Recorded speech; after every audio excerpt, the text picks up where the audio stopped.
Okay everyone, welcome to my guide to doing triangle. This method is pretty much the same method everyone uses, but I prefer to use triangle when teaching how to do E5S. It seems a little bit easier to grasp because you can usually bring two veterans in who know the fight and can manage the movement of the chain lightning. So I'll just kind of get into it with some markers. So normally when you have the formation up, you'll have your one marker here, you'll have two marked off in the corner here. 3 will be here. 4 marked here. And then we're going to have the clouds. Clouds generally tend to be out, so you got your cloud here. You've got B over this way. Right over here. C over this direction. And you'll have your D over here. So for the purpose of teaching this method, I'm going to remove some, but it should look like this. You'll pre-plan your positions already, with melees generally taking 1, 2, 3, and 4. That includes tanks. And then your casters and your physical range taking C, D, A, and B. I'm going to remove A, 1, B, and 2, as we don't need them to make the explanation, leaving these ones up, using the current markers. So generally what will happen is you're going to have the healer take the first chain lightning. They always start on the healer.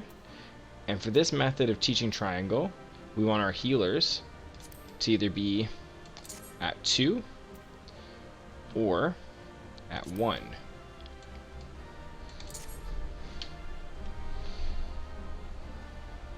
So if I was this healer, I would stand here. Second group's healer, you're going to stand here. You're going to have your melees stand off in their normal positions. So anyone with a number is not going to move. They're just going to stand inside these markers. So generally on these little crosses you see below the markers. So healers, this cross. Melees, this cross. For casters, or physical ranged, they are actually going to start on the spots I've just marked off, A and B. So if I was casting during this fight, my position would be at A. We'd have our healer starting at 2, and melee at 3. And what will happen is the chain lightning will start with the healer, move to our melee. Melee to the caster, because the caster will be closer distance than the healer.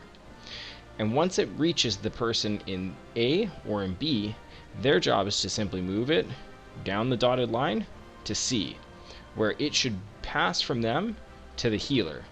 Once that occurs, they move simply back to A.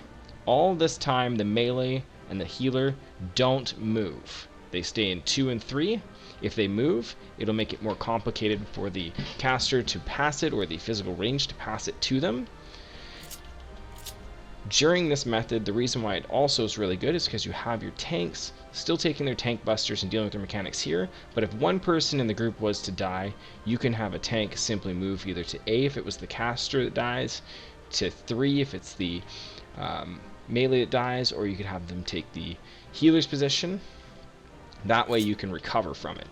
Whereas with circle, if everyone's in the circle and everyone's moving, once one person dies, the chain lightning tends to go backwards, the direction the other chain lightning's coming, and they converge on people, and then it starts bouncing through the party and everyone dies. There's generally no way to recover from circle, which is why it's more risky. It's great in statics, but not necessarily great when you're doing it as a learning party, because it takes longer to pick up.